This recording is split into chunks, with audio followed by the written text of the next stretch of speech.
kita dalam melakukan pengawasan tentu saja itu tidak hanya Bawaslu saja. Baik. Kewajiban pengawasan itu juga melibatkan masyarakat. Makanya diperlukan partisipasi masyarakat ya, untuk melakukan pengawasan. Untuk menjelang pilkada ini kita kan dalam saat ini masih dalam keadaan kondusif. Kondusif ya saat ini. Ya kita nggak tahu yang akan datang kan macam itu. Tapi selama ini sampai proses detik ini ya ini masih kondusif.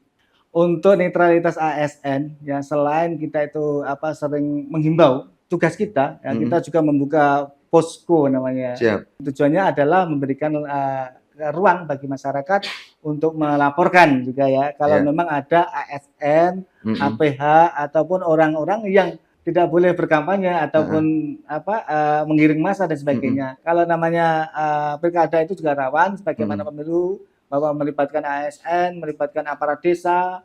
Nah, itu juga merupakan bagian dari pengawasan kita kan. Baik.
Assalamualaikum warahmatullahi wabarakatuh. Salam sejahtera bagi kita semua.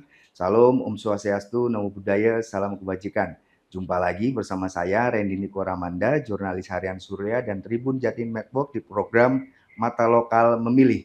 Bertempat di kantor Bawaslu Kabupaten Kediri, saat ini sudah bersama saya ada Komisioner Bawaslu Kabupaten Kediri, Bapak Siswo Budi Santoso, untuk tahu lebih jauh mengenai persiapan jelang Pilkada Serentak 2024, langsung saja kita sapa beliau.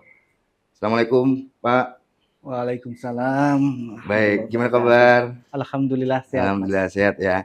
Pak, langsung saja. Saat ini Bawaslu Kabupaten Kediri sedang mempersiapkan apa sih, Pak, untuk jelang Pilkada Serentak 2024? Alhamdulillah bahwa Bawaslu Kabupaten Kediri pada saat sekarang ini memang sedang melakukan persiapan untuk tahapan pilkada ya. Siap. Nah, saat ini sedang dibuka penerimaan Panwascam. Baik. Ya, untuk pilkada 2024. Baik.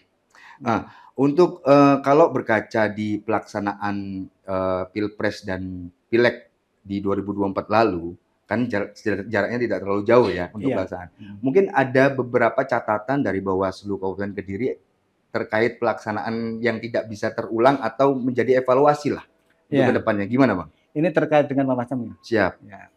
Ya, karena pola sekarang yang kita terapkan di dalam rekrutmen untuk Panwascam itu ada dua. Siap. Gimana itu? Yaitu exiting. Siap. Dan rekrutmen baru. Oke. Ini adalah yang sudah ditetapkan oleh Bawaslu RI. Gitu kan. Nah, dengan exiting itu adalah mengevaluasi Panwascam yang lama. Dengan kita mengevaluasi itu ada yang dipertahankan dalam arti memang kerjanya bagus. Baik. Ya, dan tidak istilahnya itu tidak melanggar etika dan sebagainya. Dan itu berdasarkan tes juga. Baik tes tulis ataupun evaluasi dari atasan itu. Baik. Terus, kalau ada lagi? Dan kemudian setelah exiting itu itu sudah diumumkan ya.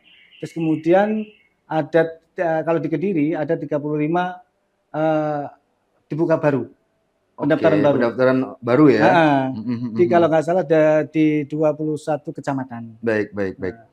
Kalau kita melihat bahwa pengawasan ini penting ya, Pak. Sangat menarik sekali Ah, ini. dan tentu dengan keterbatasan orang, tentu akan sangat sulit melihat secara detail apa-apa yang terjadi di lapangan gitu. Betul. Nah, mungkin adakah langkah atau taktik dari Bawaslu untuk melibatkan masyarakat sipil Ya. untuk melakukan pengawasan? Gimana, Pak? Iya, memang kita dalam melakukan pengawasan tentu saja itu tidak hanya Bawaslu saja. Baik. Kewajiban pengawasan itu juga melibatkan masyarakat, Iya, ya, iya. melibatkan partisipasi masyarakat. Baik. Dengan wilayah yang seluas ini ya, kalau Iya. di Kabupaten Kediri ada 334 desa 34 desa dan ya. satu kelurahan. Wow. Ya, terdiri dari 26 kecamatan, kan sangat luar biasa sekali. Iya. Dan letak geografisnya pun juga Iya, betul. ada pegunungan. Betul. Nah, ini tentu saja kita kan SDM kita ya, tentu saja akan sulit menjangkau itu. Makanya diperlukan partisipasi masyarakat ya, untuk melakukan pengawasan. Siap. Macam itu. Kalau Bapak tadi kan menyinggung mengenai geografis ya. Iya. Geografis kontur kita tentu ada yang kota, ada yang pegunungan, bahkan ada yang daerah-daerah yang sulit terjangkau. Kalau di sini ada termasuk daerah terpencil, ada nggak di Kabupaten Kediri? Iya, daerah terpencil ya mungkin di daerah yang sulit dijangkau ya, di pegunungan itu ya, ada di daerah Kadang, ada di daerah mana Mojo. Itu kalau dilihat dari medannya ya sangat berat sekali kan. Kadang jaraknya yang cukup jauh kan Jauh gitu ya. kan. Itu aksesnya apa? Sepeda motor, jalan kaki, atau Ada sampai yang sepeda motor ya. Kalau mobil nggak bisa masuk juga. jelas nggak bisa ya? Wow, luar biasa berarti. Kalau Pak, berkaca di Pileg dan Pilpres lalu juga, kesadaran politik masyarakat kita ini seperti apa sih, khususnya Kabupaten Kediri? Alhamdulillah kesadaran politik masyarakat itu ya cukup baiklah, dalam arti bahwa kita bisa menunjukkan bahwa pelanggaran-pelanggaran yang ada kemarin tidak begitu banyak ya, termasuk di dalam ASN ya. ASN kemarin kita sempat viral ya, yang tahun-tahun kemarin kan. Tapi alhamdulillah di sini tidak ada sekarang ini. Hanya 2 kasus yang sekarang yang sudah kita sampaikan kan itu kan. Baik. Pun belum tidak terbukti yang ya. meyakinkan kan. Karena hanya lewat media ya, sama lewat media, lewat Facebook, terus kemudian diklarifikasi dan kita klarifikasi itu kita sampaikan kepada komisi ASN ya. Nah, kita sampaikan semacam itu. Nah, tugas kita kan semacam itu kalau untuk ASN kan macam itu. Baik. Kalau kita sudah tim kami kan sudah berkeliling ke beberapa daerah ya, sudah memotret apa-apa yang berpotensi menjadi bentuk sebuah kejadian yang menarik gitu. Nah, mungkin kalau di sini kan ada nggak potensi-potensi bahwa akan terjadi suhu panas dalam pemetaan politik di sini? Ya, harapan kita ya kondusif. Harapannya. Ya, untuk menjelang pilkada ini kita kan dalam saat ini masih dalam keadaan kondusif. Kondusif ya saat ini. Ya kita nggak tahu yang akan datang kan macam itu. Tapi selama ini sampai proses detik ini ya, ini masih kondusif. Baik. Suhu politik pun juga aman ya. Aman. Insya Allah kita harapkan juga begitu. Baik. Kalau kita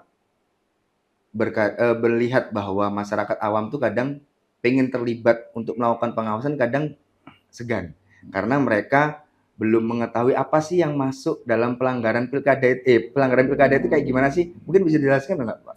Iya. Memang partisipasi masyarakat itu ya, itu sebenarnya itu tidak, istilahnya itu tidak harus mengetahui semacam itu ya. Mengetahui sih boleh ya, memang mengetahui. Istilahnya hanya mengetahui saja, tidak begitu, tapi terlibat langsung. Baik di penyelenggara. Nah, itu kan ruang yang bisa disediakan oleh masyarakat.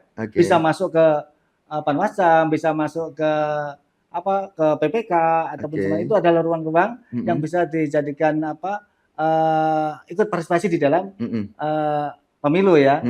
Kalau dalam hal pengawasan sendiri bisa ke Panwasam, PKD, PTPS, itu di lembaga kita. Selain itu juga bisa lewat istilahnya pemantau pemilu juga, dan juga bisa lewat lembaga-lembaga lain misalnya yang kerjasama dengan kita. macam itu. Baik. Kalau kita melihat saat ini kan eranya era digital ya. Ya. Potensi sekali ada pemberitaan hoax. Ya. Nah, untuk mengantisipasi itu apa sih yang dilakukan oleh Bawaslu? Nah, kita menghimbau agar masyarakat semuanya itu jangan terlalu percaya dulu. Ya, jangan terlalu percaya dulu. Harus benar-benar dicari apakah berita itu hoax dan tidak. Bisa menanyakan langsung kepada kita, karena kita juga kerjasama dengan Kominfo dan sebagainya untuk meneliti apakah ini berita hoax dan tidak, kan macam itu. Dan kita sangat terbuka itu kan untuk memberikan istilah edukasi kepada masyarakat itu. Dan bisa dia dikonfirmasi kapanpun sebenarnya untuk kebenarannya gitu ya. Sebelum berita itu ditelan gitu ya. Kan? Nah, lebih baik saya imbau kepada masyarakat untuk menanyakan itu, apakah ini hoax dan tidak kan begitu kan. Atau bisa dicari ya. Ada aplikasi ataupun apa yang menanyakan apakah berita ini benar dan tidak, itu kan ada ya. Saya lupa namanya itu. Iya.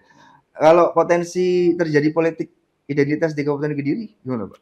Kalau pengalaman dari pemilu yang kemarin, alhamdulillah tidak ada. Nggak ada ya? Alhamdulillah aman. Oke. Aman. Mungkin itu karena melibatkan guru-guru agama atau kayak gimana? Nah, memang Mas, kita di dalam di dalam bekerja kita ya, Bawaslu Kabupaten Kediri atau seluruh Bawaslu Kabupaten semuanya ya, itu mengedepankan pada pencegahan. Pencegahan ya. Sebelum kita melakukan penindakan atau terjadi proses perselisihan hasil dan sebagainya itu kan kita mengedepankan pencegahan dulu. Iya. Kita tidak henti-hentinya mengimbau masyarakat ya, terutama kita mensosialisasikan pencegahan kepada masyarakat, menyisir semuanya. Gitu.